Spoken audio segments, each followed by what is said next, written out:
depending on when those Memorial Day festivities are planned. Well, you know, speaking of Memorial Day festivities, a lot of cooking going on. And we've got Tyler here joining us, Tyler's BBQ. Meredith says she's heard a lot about your restaurant A lot of good things. Where have you guys been at? I haven't seen y'all come in. Oh, yeah. We haven't been yet. I've heard a lot of good things, though. Go there. So, and a lot of people are saying, you know, you're the expert, that you're so good at barbecue. A lot of folks out there, especially me, need some help in cooking. Right. I get really nervous cooking chicken. What do we need to keep in mind? Okay, the first thing is if you're cooking with gas or charcoal, get your fire going early if you're cooking with charcoal. Okay. You need about an hour to let that go. Then you need to think about your food prep, because one of the things that chicken inherently comes with is salmonella. And it's not every piece of chicken, it's just, it only takes one though. Okay. So you want to be really careful when you're handling it that you don't cross-contaminate your cooked food with your uncooked food. Okay. A handy thermometer. Yeah. 165 degrees for chicken. Okay. 145 degrees for ground meat like hamburger or pork. Okay. And chicken's one of the things that I really kind of hate cooking on the grill, just because you don't want to overcook it and end up eating a piece of shoe leather, but at the same time you want to make sure you don't poison your friends that are going to be eating your chicken. Absolutely. One of the things that I try to do with chicken, I cooked, let's see, 60,000 pieces of chicken the first summer I worked for the 18-wheeler barbecue grill. Yep. And so my chicken kung fu got really good. And one of the things that I noticed is there's a lot of differences in chicken. If chicken's been frozen, a lot of times it does dry out exactly like what you're talking about. So I try to work with chicken that hadn't been frozen.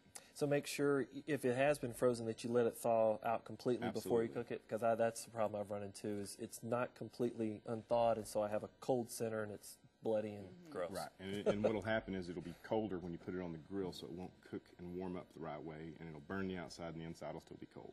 That's where I've run into a whole bunch. So 165, the key temperature. You brought a little demonstration for us this morning. And what I was going to do is show you a little simple recipe that will make people think you've been to culinary school. Oh, how to work with chicken. I need as much help as I can get, Tyler. Absolutely. I mean, really. I'm really bad. So what we're going to do today is we're going to mix up a little bit of ranch dressing. Okay. Oh, nice. Okay, so about a cup. It's already a good start. If you live in Texas, you got to like ranch, right? Ranch makes everything better. It's a rule. Okay, and this is just regular milk. Okay. Do about a 1-to-1, so if you're doing a 1 cup to 1 cup. Okay. And then you mix it up. And I brought some raw chicken. Okay. Still cold. Yum. And then you mix it up where it barely sticks to the chicken. Okay. Okay, we're going to need a couple more pieces of chicken here. And I also cooked some chicken. I got up at 4 so that you guys could taste what this tastes like. Oh, I just love you. And I also did some hot dogs. Okay. I cooked 450,000 hot dogs before I stopped counting. Oh, my goodness. Yeah, we did big promotional events where we would do like 10,000 hot dogs in a day. And it was crazy. Okay, so there I've got the chicken mixed. And the milk, okay. So and that's ranch dressing about a cup. About a cup and about a cup of milk. Okay. And just a little bit of olive oil. What the olive oil will do is this will keep it from sticking on the grill. Okay. So it kind of helps it release. Awesome. And then you let that sit there for a minute or so. And then you prep it with some seasoning and put it on the grill. You've got some chicken and poultry rubs. Is that what you're using? Yep, it's a chicken and poultry rub. They sell it at all the grocery stores, different brands.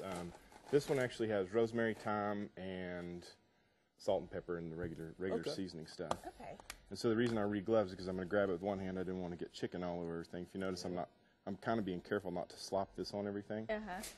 You just sprinkle it. I usually sprinkle it on one side. Okay. Stack it up like that. So you get a little bit on both. A little bit on both. But it doesn't take a lot, because then it'll get too salty, and then Steve will have dry chicken. All right. And trust me, it doesn't taste good. And then once your fire's ready, that right there, you put that on there. The outside edges will start turning white on the outside, and they'll start browning, and you'll actually see the chicken kind of change color to white. And when it starts kind of sweating a little bit, that's when it's time to actually flip the chicken. That way you can flip it one time. All right. Well, Tyler, fantastic. If we don't want to grill on our own, where can we go and see you and you can help us out? I'm at 2014 Paramount. 2014 Paramount. All right. Perfect. Thank you so much Thank you. for coming. Appreciate you guys. We certainly appreciate it. We'll be right back. Thank you so much. all good, You were fantastic. We just let you go.